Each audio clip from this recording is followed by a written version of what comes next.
Maligayang pagbabalik mga kasolid, Casimiro no choice kundi labanan itong si Sanchez kahit pa matitindi nga ang demang binitawan ng kampo ni Sanchez. Japanese master na sina Oya Inoue reaksyon at tila galita sa mga boksingerong nag-overweight pagdating ng bakbakan. Casimiro Sanchez, kahit pa overweight sa timbang, the fight is on. Yan ang ating pag-usapan mga kasolid. Para sa ating unang balita mga kasolid, undisputed siya sa light heavyweight division. Better Biev, 20 wins, 20 knockouts, undefeated. Samantalang itong si Bivol, 23 wins, still undefeated din. Wala naman silang naging problema sa timbangan. Arthur Beterbiev 174.9, samantalang itong si Dimitri Bivol 174.1, kaya parehas pasok sa tamang timbangan. Prediction naman ni Teddy Atlas, nakakalamang na manalo sa bakbakan daw ay itong si Dimitri Bivol. Samantala, hindi nga magandang balita ang nangyari kanina lamang mga kasolid. Yan nga ay sa final weigh-in ng ating pambatong si Cuadra-Las General Casino na kung saan dalawang beses nga nagtimbang ating pangbato pero overweight pa rin mga kasolid. Dito nga ay sinamantala ng kampo nitong si Saul Sanchez ang mga demanda upang matuloy ang bakbakan at syempre wala namang choice ang ating pangbatong si Cuadra-Las General Casino kundi ang lumaban kahit tila dihado sa demanda.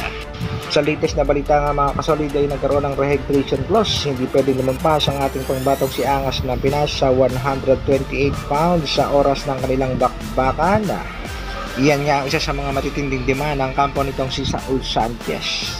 Tila dihado talaga dito ang ating pangbatong si Angas ng Pinas at nakakalamang masyado itong si Saul Sanchez.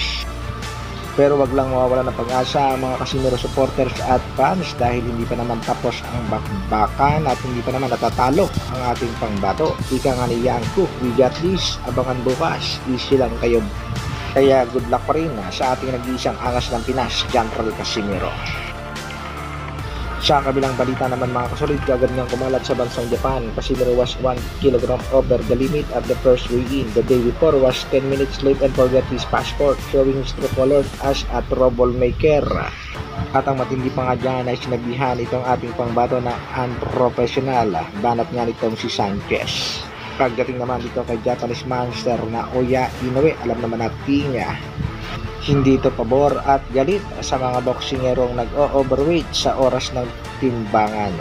At dahil nga sa pangyayaring ito mga kasolid na kahit manalo pa ang ating pangbatong si Alas, baka hindi na siya labanan ng itong Japanese monster at undisputed champion sa Super Bantamweight Division.